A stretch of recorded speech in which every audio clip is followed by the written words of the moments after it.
नमस्कार दोस्तों, SLC classes में आप सभी साथियों का हार्दिक स्वागत है। आज के सेशन में साथियों हम चर्चा करेंगे ईएमआरएस लाइब्रेरियन 2025 की जो वैकेंसी आने वाली है, फेज 2.0 वैकेंसी आएगी ईएमआरएस लाइब्रेरियन की।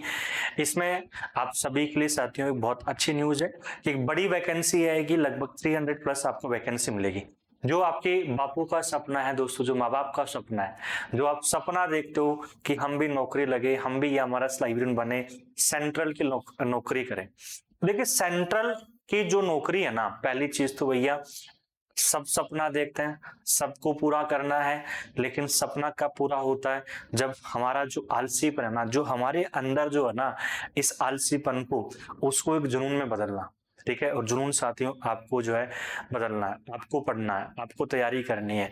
ठीक है, तो पहली चीज तो मोटा मोटा आपके पास 6-7 महीने का टाइम है, 6 to 7 मंथ्स का है। इसमें आप तैयारी कर लोगे तो एक अच्छी आपके सामने जो अपॉर्चुनिटी होगी।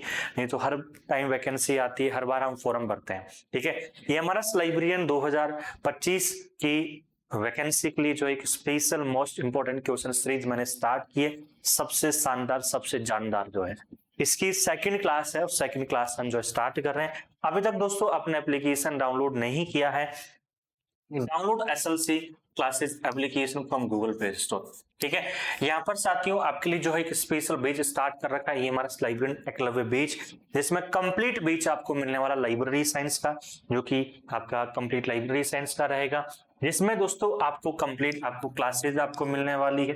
ठीक है, जिसमें कंप्लीट आपको रिकॉर्डेड क्लासेज मिलेगी, जिसमें क्या मिलेगी, कंप्लीट रिकॉर्डेड क्लासेस मिलने वाली है, जिसमें दोस्तों आपको जो है कंप्लीट आपको नोट्स मिलेंगे। ठीक है, लेकिन नोट्स आपके साथियों डाउनलोड नहीं होंगे, नोट्स आपका पीडीएफ के फॉर्मेट में रहेगा, ई नोट्स रहने वाले हैं। ठीक है, यूनिट वाइज टेस्ट आपको मिलने वाले हैं साथियों इसमें। ठीक है, यूनिट वाइज टेस्ट आपके लिए इसमें रहेंगे, एग्जाम पैटर्न टेस्ट रहने वाले हैं। ठीक है, आज तक जितने भी साथियों हम बात करें, प्रीवियस ईयर पेपर हो चुके हैं। ठीक है, प्रीवियस पेपर जिसे मैं कह सकता हूँ, प्रीवियस क्वेश्चन पेपर मैं कह सकता हूँ, तो ये सब के सब इसमें किस में मिलने वाले हैं आपको, ईएमआरएस लाइब्रेरियन एकलव्य बैच में आपको मिलने वाले हैं। कंप्लीट आपको मिलेंगे इसमें, मतलब एक कंप्लीट पैकेज आपके लिए रहेगा। दूसरा दोस्तों आपके लिए बुक्स जो हो जाती है, ठीक है, 3 क्लास नोट्स बुक्स है, एक प्रैक्टिस सेट है, एक पीवाईक्यू बुक है, एक बूस्टर, तो कंप्लीट बुक का पैकेज जो है आपको मिलेगा, जो आप ऑर्डर कर सकते हो, एसएलसी क्लास एप्लीकेशन से ऑर्डर कर सकते हो। तो आज का दोस्तों पहला क्वेश्चन आपके लिए है, और पहला क्वेश्चन देखिए क्या है, राष्ट्रीय पुस्तकालय मिशन की स्थापना की अध्यक्षता में की गई थी। राष्ट्रीय पुस्तकालय मिशन की स्थापना किसकी अध्यक्षता में की गई थी? देखो पिछली क्लास में भी हमने राष्ट्रीय पुस्तकालय मिशन से हमने क्या किया था, स्टार्टिंग हमने की थी। ठीक है, तो यहाँ पर आपके सामने है राष्ट्रीय पुस्तकालय mission, national library mission was established under the chairmanship of. तो नेशनल मिशन जो लाइब्रेरी मिशन है हम बात करें साथियों, यह किसकी अध्यक्षता में? 99% जो है यहाँ पर जो जवाब रहेगा वो जवाब रहने वाला है सैम पित्रोदा। देखो Sam Pitroda is not right answer here. ठीक है, सैम पित्रोदा की अध्यक्षता में दोस्तों एक एनकेसी का गठन होता है, नेशनल नॉलेज कमीशन का गठन होता है, जो कि 2005 में दोस्तों क्या होता है, गठन होता है एनकेसी का। इन्होंने इसका सुझाव जरूर दिया था, इन्होंने इसका क्या दिया, सुझाव जरूर दिया है। इसकी स्थापना करने में जो है इसकी या इसकी अध्यक्षता जो है सैम पित्रोदा ने नहीं की थी, एनकेसी में इन्होंने सुझाव दिया। तो यहाँ पर पूछा गया national library mission was established under the chairmanship of, तो वो साथियों किसकी, प्रो दीपक पेंटल, प्रो दीपक प्रोफेसर जिसे मैं कह सकता हूं प्रोफेसर दीपक पेंटल की अध्यक्षता में किया जाता है। ठीक है, राइट आंसर होगा यहाँ पर ए ऑप्शन। देखिए प्रोफेसर दीपक पेंटल की अध्यक्षता में जो है 5 अप्रैल 2012 को जो है इसका गठन किया जाता है। ठीक है, राजस्थान में भारत में जितने पब्लिक लाइब्रेरीज हैं, जो पब्लिक लाइब्रेरीज के रूप में काम कर रहे हैं, Delhi public library, national library of India, RRR हम बात करें साथियों। ठीक है, हम बात करें जो नेशनल एजेंसी के रूप में काम करती है, वो जितने भी है वो सभी के सभी दोस्तों मिनिस्ट्री ऑफ कल्चर डिपार्टमेंट के अधीन काम करते हैं। मिनिस्ट्री ऑफ कल्चर डिपार्टमेंट जो कि मिनिस्ट्री ऑफ एजुकेशन का ही डिपार्टमेंट है, उसके अधीन काम करता है। तो आपका नेशनल मिशन ऑन लाइब्रेरीज जो है, नेशनल लाइब्रेरी मिशन की हम बात करें, यह साथियों 5 अप्रैल 2012 को जो है गठित किया जाता है। The ministry of culture, government of India set up the national mission on libraries, NML की हम बात करें, ठीक है। The high level committee with professor Deepak Pental as a chairman, तो इसके चेयरमैन जो होते हैं वो कौन होते हैं? प्रोफेसर दीपक पेंटल दोस्तों इसके चेयरमैन होते हैं। National mission on libraries, NML जो है अपग्रेडेशन ऑफ लाइब्रेरीज, पुस्तकालयों का जो हम कह सकते हैं अपग्रेडेशन करना, मतलब पुस्तकालयों की स्थापना हो चुकी है उनको वित्त पोषित करना, कोई बिल्डिंग्स खराब है, कोई बिल्डिंग्स का रिपेयरिंग करवाना है, बुक्स प्रोवाइड करवानी है और कुछ काम करना है।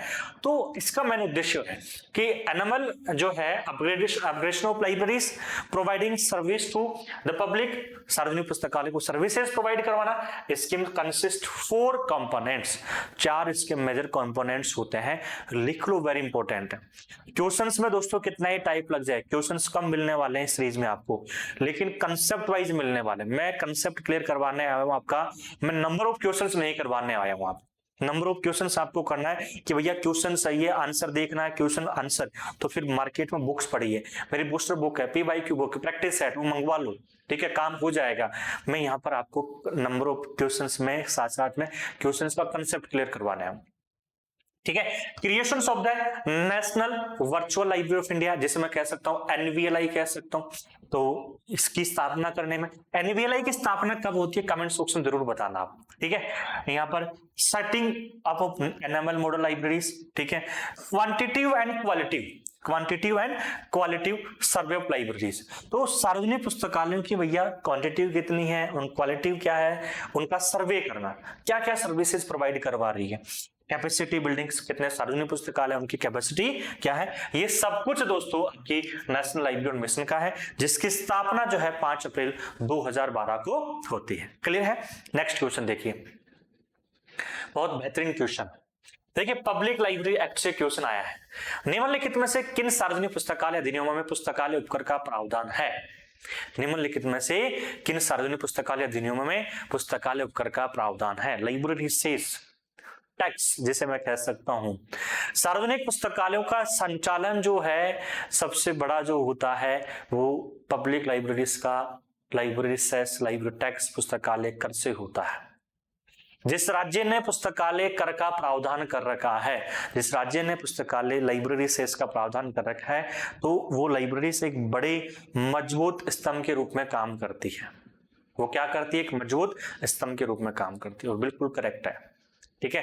भारत में, इंडिया में साथियों बहुत कम राज्यों में, आंध्र प्रदेश हम बात करें, तमिलनाडु, आंध्र प्रदेश, कर्नाटका, ठीक है, गोवा, एक हरियाणा जो है एक मतभेद में आता है, यहाँ पर ही लाइब्रेरी सेस का प्रावधान है, बाकी का नहीं है। तो यहाँ पर देखिए हमारे पास है कर्नाटका, गोवा, हरियाणा, बिहार। अभी मैंने आपको इसका जवाब भी दिया है। In which of the following public library acts there is a provision for library fees? ठीक है, तो वित्तीय सोर्स में सबसे प्रमुख माना जाता है पब्लिक, तो यहाँ पर 2 ऑप्शन है, एक कर्नाटका है और एक गोवा है। दोनों option is right answer, A and B are correct होगा, A and B are correct होगा। यहाँ पर हरियाणा भी दोस्तों हमारे पास है, यहाँ पर हमारे पास क्या है? हरियाणा। देखिए हरियाणा की मैं चर्चा करूं, किसकी चर्चा करूं? यहाँ पर हरियाणा में लाइब्रेरी सेस का प्रावधान है क्या? तो बिल्कुल है। आपके जैसे आप यूजीसी नेट के साथ यहाँ पेपर देखोगे, आप क्या देखोगे? यूजीसी नेट के पेपर देखोगे, आप कंपटीशन में प्रीवियस ईयर क्वेश्चंस निकालोगे, जैसे PYQ बुक आप पढ़ोगे मेरी, तो उसमें कई जगह ऑप्शंस में लाइब्रेरी सेस में हरियाणा को शामिल कर रखा है। यहाँ पर हरियाणा ऑप्शन होते हुए भी हमने जो है A and B are correct किया है। अगर यहाँ पर A, B and C are correct होता, A, B, C तीनों ऑप्शन होते, तो भैया मैं 100% A, B and C correct करते, लेकिन नहीं है तो क्या करें? अब देखिए यहाँ पर जो है लाइब्रेरी सेस में जो इन्होंने कहा हरियाणा में कि वह लोकल बॉडीज डिसाइड करेगी, क्या करेगी? लोकल जो बॉडीज है ये यहाँ पर आपके डिसाइड करने वाली है। क्या करने वाली है? लोकल बॉडीज डिसाइड करेगी। जैसे राजस्थान में सार्वजनिक पुस्तकालय जो है भाषा एवं पुस्तकालय विभाग के अधीन काम करते हैं, ऐसे ही हरियाणा में जो है एक किसी डिपार्टमेंट के अधीन पब्लिक लाइब्रेरी कार्य करती है, तो डिपार्टमेंट जो है डिसाइड करेगा, वो डिपार्टमेंट तय करेगा कि कितना लाइब्रेरी सेस, लाइब्रेरी टैक्स लिया जाए। तो हरियाणा ने अधिनियम में कह दिया लाइब्रेरी सेस होगा, लेकिन कितना होगा ये नहीं कहा, जबकि कर्नाटका में ये चीज तय की गई है, गोवा में चीज है, लेकिन यहाँ पर नहीं। तो इस वजह से इसको कई बार जो है मतलब याद करे तो ले लिया ऑप्शन में, नहीं तो नहीं लिया, तो व्यू वाला जो ऑप्शन है ये हरियाणा, तो ये मानकर चलना। तो आंसर दोस्तों क्या होगा, A and B are correct. और ये है ना, साथ के साथ में साथियों क्लास को आपको लाइक करना है, क्लास को लाइक करना है, शेयर करना है। जितने भी आपके साथी फ्रेंड्स तैयारी कर रहे हैं उन सभी तक क्लास का इनविटेशन, आमंत्रण आपको जरूर आपको देना है। मतलब क्लास का भोपाल मत जाना चाहिए, ठीक है। ये क्लास नहीं रुकने वाली हो, मानकर चलो आप, ठीक है।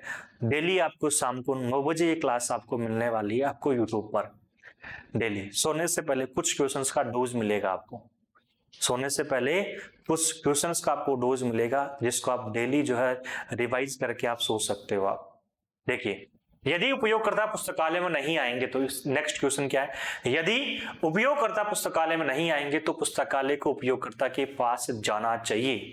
ये कथन किसके द्वारा कहा गया है, if the users will not come to the library, the library must go to the users who share the statement. बिल्कुल सही कहा, ठीक है। तो अगर पुस्तकालय तक पाठक नहीं आ रहा है तो पाठकों जो है लाइब्रेरी को, पुस्तकालय को पाठक तक जाना चाहिए। एक और एग्जाम्पल लेते हैं, ठीक है। तब तक आप जो इसका कमेंट बॉक्स में नीचे आंसर आपको जरूर देना है। देखिए, कोई भी किसी प्रकार का दोस्तों मार्केट में कोई प्रोडक्ट आता है, कोई विषय वस्तु आती है, ठीक है, वो लॉन्च होती है। लॉन्च होते ही जो उसके पास दो ऑप्शन होते हैं कि वो प्रोडक्ट जो है, उस विषय वस्तु को, प्रोडक्ट को जो है पाठकों तक जल्दी से जल्दी पहुंचा दिया जाए, इंफॉर्मेशन पहुंचा दिया जाए। दूसरा ऑप्शन होता है कि प्रोडक्ट जो है पाठकों तक जाए, सॉरी यूजर्स तक जाए, वो कंज्यूमर तक जाए, जो भी है बात करें व्यक्तियों तक जाए, व्यक्ति उसका यूज करे, फिर उसकी माउथ पब्लिसिटी हो, धीरे धीरे उसका क्या करे उपयोग बढ़े। दो ऑप्शन होते हैं। आज का समय डिजिटल का जमाना है, ठीक है। मार्केट में वो विषय वस्तु लॉन्च हुई, उसमें एडवर्टाइजमेंट में पैसा डाला कंपनी ने, और पैसा डालने के बाद जो है सोशल मीडिया पर जो है, जहां आप ओपन कर रहे हो, यूट्यूब कर रहे हो, फेसबुक ओपन कर रहे हो, इंस्टाग्राम पर जो कर रहे हो, कहीं ना कहीं उस प्रोडक्ट के बारे में चर्चाएं हो रही है। मतलब क्या है, मतलब जो प्रोडक्ट है वो कंज्यूमर तक पहुंचने की कोशिश कर रहा है कि भैया आप नहीं आ रहे हो, कोई बात नहीं, हमें पता है आपकी डिमांड है, हम बताते हैं हम क्या चीज है।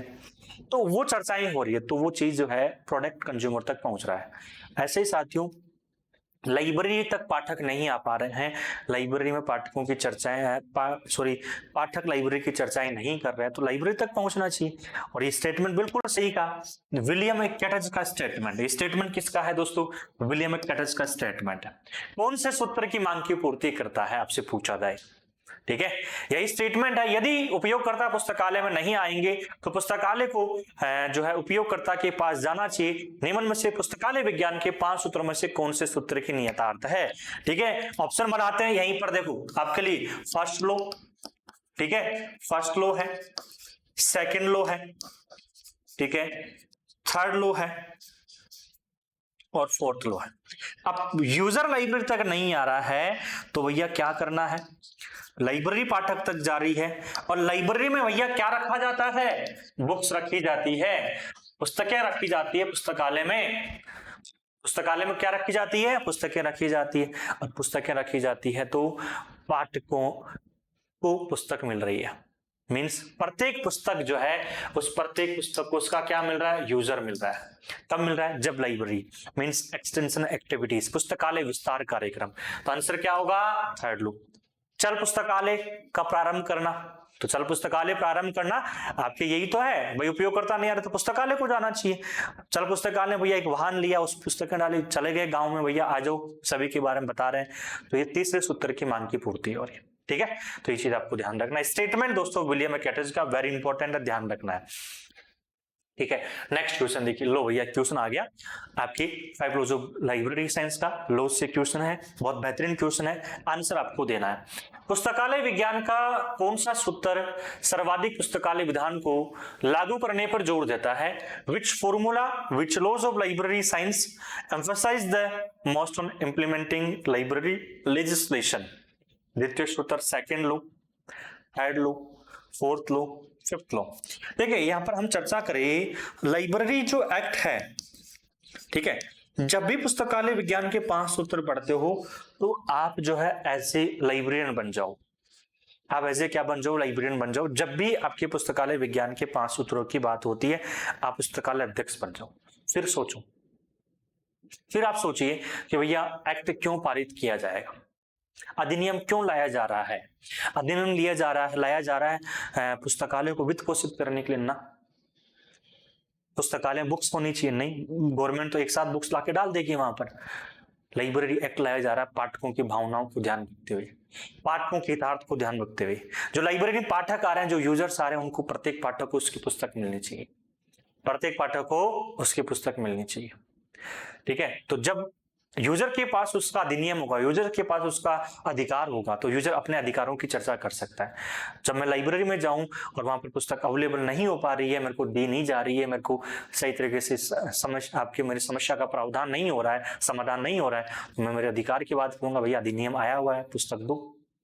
तो यहाँ पर जो है सेकंड लॉ की मांग की पूर्ति हो रही है, द्वितीय सूत्र की बात हो रही है। ठीक है, प्रत्येक पाठक को उसकी पुस्तक मिलनी चाहिए।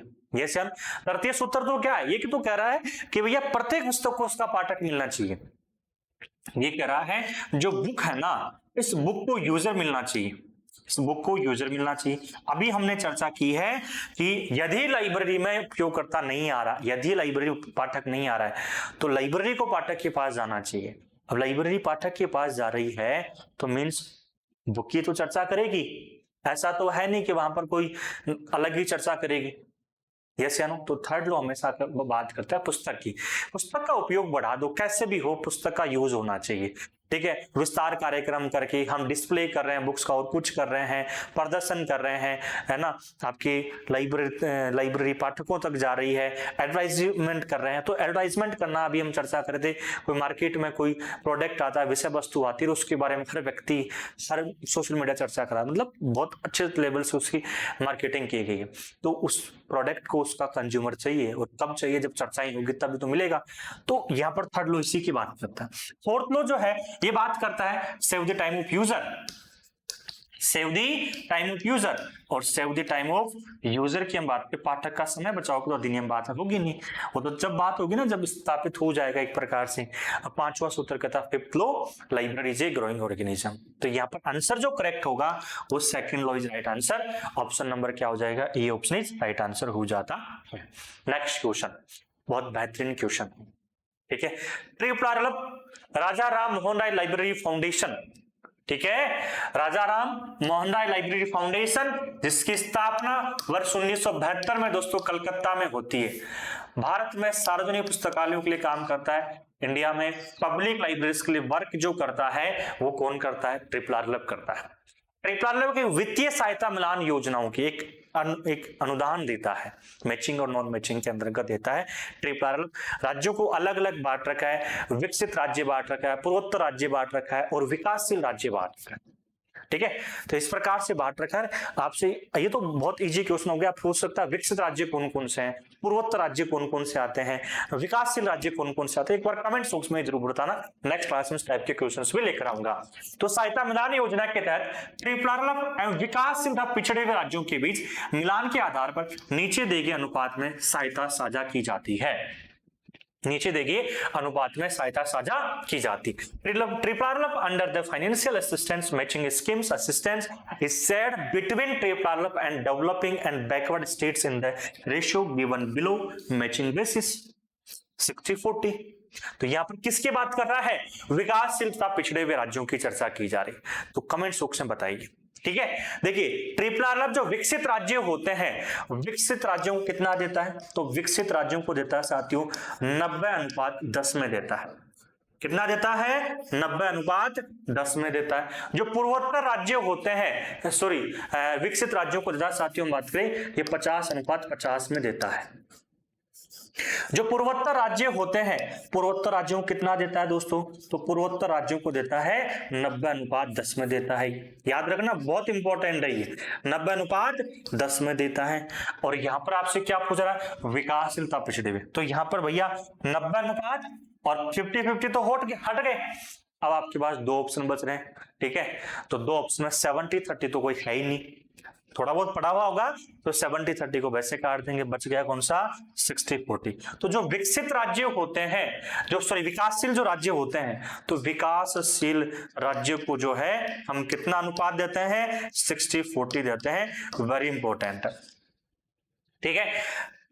जितने भी भारत में पब्लिक लाइब्रेरीज है उनका फंडिंग जो काम करता है, फंडिंग किया जाता है, उनको ट्रिपल भी दोस्तों क्या करता है, फंडिंग करता है, पैसा प्रदान करता है।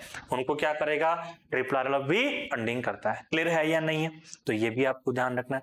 तो आंसर दोस्तों यहाँ पर क्या होगा, A option is right answer. तो जिन जिन साथियों का ऑप्शन नंबर ए आ रहा है उन सभी साथियों को A option is right answer. मैंने एक चीज आपको बता दी है।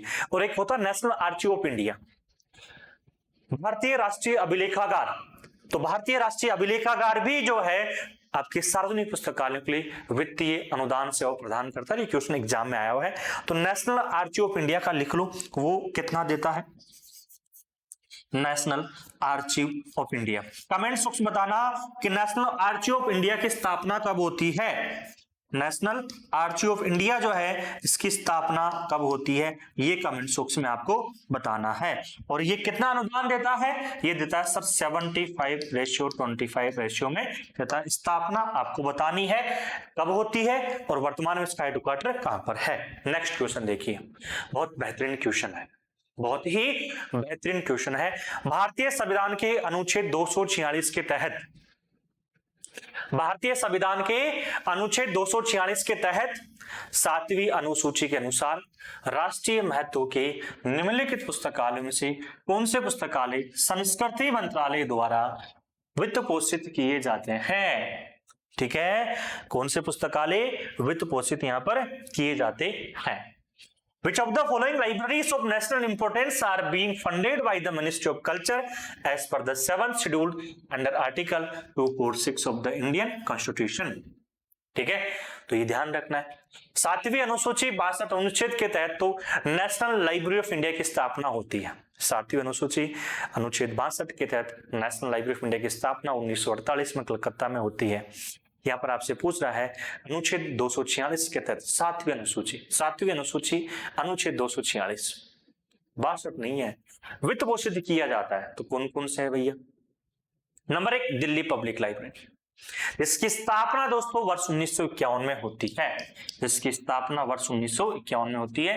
कहां होती है, दिल्ली में, यूनेस्को की सहायता से होती है। Number 2 central reference library Kolkata.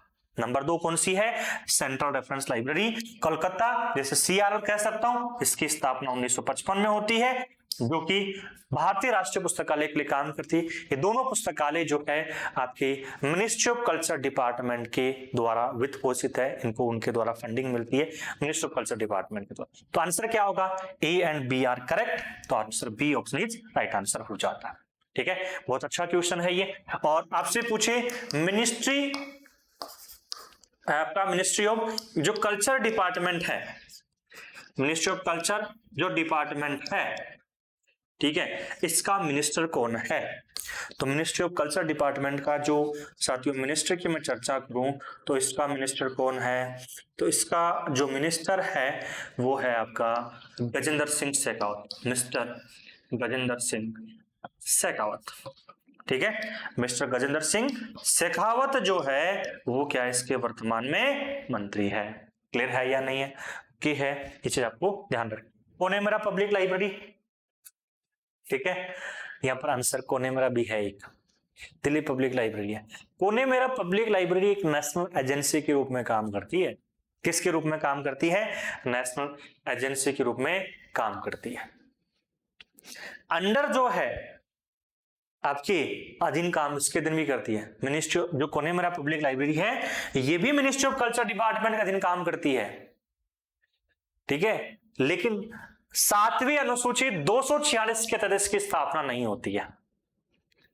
ये है मैं 7वीं अनुसूची 246 के तहत इसकी स्थापना नहीं होती है, ये ध्यान रखना है। ओके, तो यहां पर आंसर क्या होगा, B option is right answer. Next question देखो, इफ्ला एवं यूनेस्को द्वारा एक अद्यतन सार्वजनिक पुस्तकालय घोषणा पत्र को प्रदर्शित किया गया। 2 संस्थाएं हैं। A new public library manifesto by IFLA and UNESCO was released in. दो महत्वपूर्ण संस्थाएं हैं। इफ्ला अंतरराष्ट्रीय स्तर पर, इंटरनेशनल लेवल पर पुस्तकालय संघों के रूप में या संघों के महासंघ के रूप में काम करती है।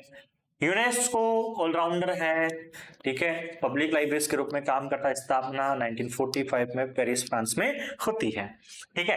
देखो होता क्या है, यूनेस्को जो है स्थापना हो गई, अब कहीं ना कहीं जो है क्षेत्र में काम कर रहा था, तो यूनेस्को एक पब्लिक लाइब्रेरी मैनिफेस्टो लेकर आता है।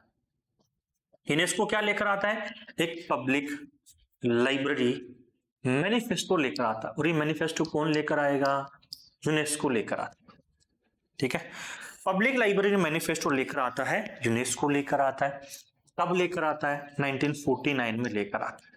1949 में पब्लिक लाइब्रेरी मैनिफेस्टो, सार्वजनिक पुस्तकालय घोषणा पत्र। क्या है इसमें, मतलब पुस्तकालय की स्थापना कैसे की जाएगी, किस प्रकार से की जाएगी, क्या रहेगा, ये सब कुछ इसमें जो है चर्चाएं करता है। इसमें दोस्तों अमेंडमेंट्स करता है कि भैया थोड़ा सा हो गया, समय हो गया, इसमें जो प्रावधान थे समय के अनुसार अब अमेंडमेंट्स करे तो कुछ नई योजनाओं की ओर लेकर आए। तो इसमें अमेंडमेंट्स करता 1972 में, पहला अपने खुद ने ही कर लिया, कोई बात नहीं, 1949 से 1972 में आराम से कर लिया। फिर जो है इसको लगा यार अमेंडमेंट्स और करना चाहिए, फिर क्या करना चाहिए, अमेंडमेंट्स 1994 में अमेंडमेंट्स करता है।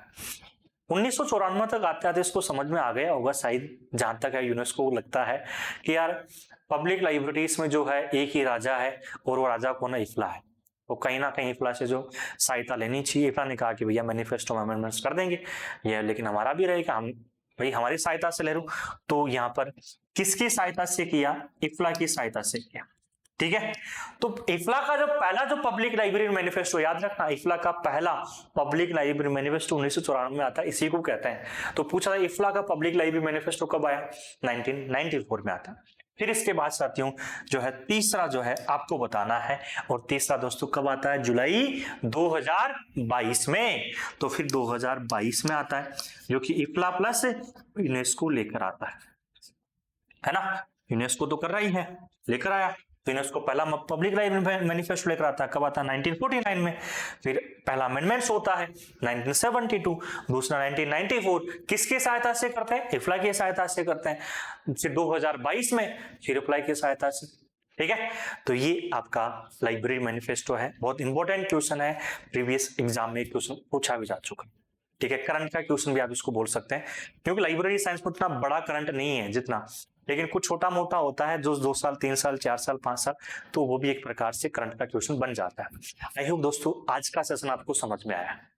क्लास को लाइक व शेयर आपको करके जाना है, शेयर आपको करना है। जितने भी आपके साथी फ्रेंड्स तैयारी कर रहे हैं उन सभी तक जो है क्लासेस को आपको पहुंचाना है। आपके जितने भी साथी तैयारी कर रहे हैं, कमेंट्स बॉक्स में आपके जवाब, आपके सवाल जरूर आपके छोड़ने हैं, ठीक है। और आप सभी के लिए दोस्तों बहुत बेहतरीन जो है एप्लीकेशन पर EMRS लाइब्रेरियन का एकलव्य बैच स्टार्ट हो चुका है। ये बैच जो है कंप्लीट आपके लिए रहने वाला है, जिसमें classes, recorded classes, notes, PDF, e notes, unit wise test, exam pattern test, previous year paper के PYQ क्वेश्चंस हो जाते हैं, सब मतलब कंप्लीट पैकेज आपको मिलने वाला है इस बैच में, EMRS लाइब्रेरियन एकलव्य बैच में, जिसमें कंप्लीट आपकी NEP भी रहने वाली है। जिसमें कंप्लीट क्या रहने वाली है, NEP भी इसमें रहने वाली है इसी में, ठीक है। आप सभी के लिए जो बुक्स हो जाती है साथियों, volume first, volume second, volume third की हम बात करें, volume first, volume second, volume third, ठीक है। ये 3 बुक जो है क्लास नोट्स है, हैंड रिटन क्लास नोट्स है, हस्तलिखित है, आसानी से आप दोस्तों क्या कर सकते हो, पढ़ सकते हो। इसमें EMRS का कंप्लीट सिलेबस शामिल करता है, आपको नोट्स बनाने की आवश्यकता नहीं पड़ेगी। बूस्टर बुक हो जाती है, प्रैक्टिस सेट, PYQ बुक आपकी हो जाती है, तो ये बुक्स हो जाती है। आई होप आज का सेशन आपको समझ में आया। बाकी का साथियों नेक्स्ट क्लास मिलेंगे, तब तक लिए सभी को जय हिंद, जय भारत।